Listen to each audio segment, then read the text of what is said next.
back to you, Albert.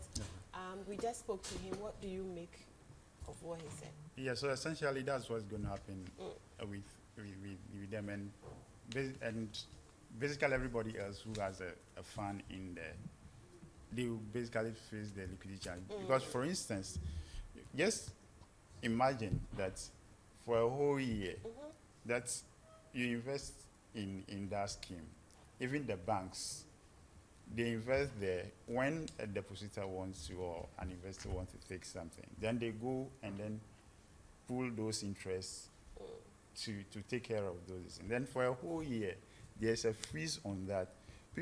Poor people who retired, look at the amount of money pensioners take. So they invest in these funds that at the end of the day, something small will come on it for them to augment whatever they will be taking home. Then you say you are not going to pay them for a whole year. Imagine that. Right. Then, and the financial sector itself, impairment or exposure to government of Ghana is, if you take together with the other public sector institutions, is basically around 60%.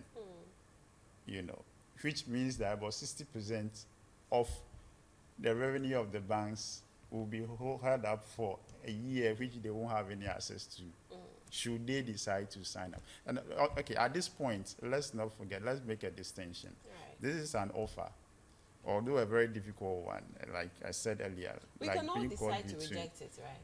Yes, you can decide to reject it. Then it means government has to declare default, which means that at the end of the day, at all for us? Or something very small. It could be 10%, it could be 20%.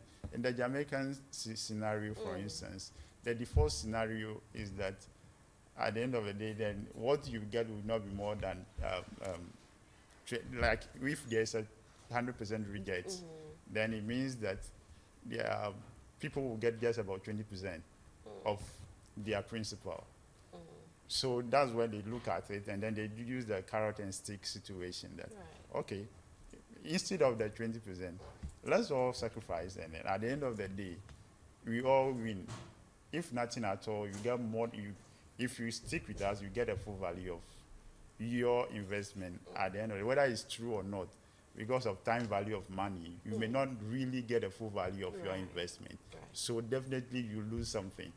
But you will lose less than 60%. So at least you get from 60% upwards. Let's talk about this. Who is eligible to participate in the domestic debt exchange?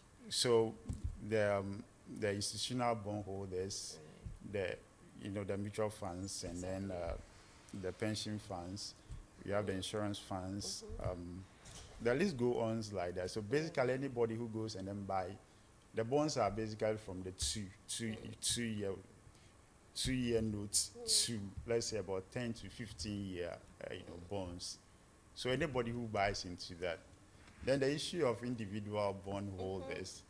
Individual bondholders will look like an ordinary person going to the central securities depository to buy this thing. But hardly will anybody do that unless you are very rich. And then you have an investment advisor. You have a broker to do all those things so that you have an account at the central depositories. But how many people? But the category of people that we're talking about, including everybody with a fund, we're talking about not less than 750,000 people that will be affected with this, So at the end of the day, governments really, the approach, and I don't know why we keep doing that, the approach shouldn't be what we should be doing at the time. You don't rush it. You plan, you allow the industry to actually lead the whole thing, and then get the buy-in.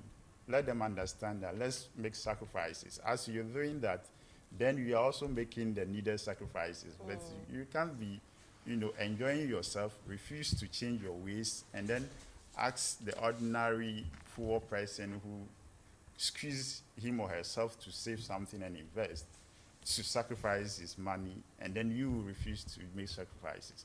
That would be the difficulty government will be having.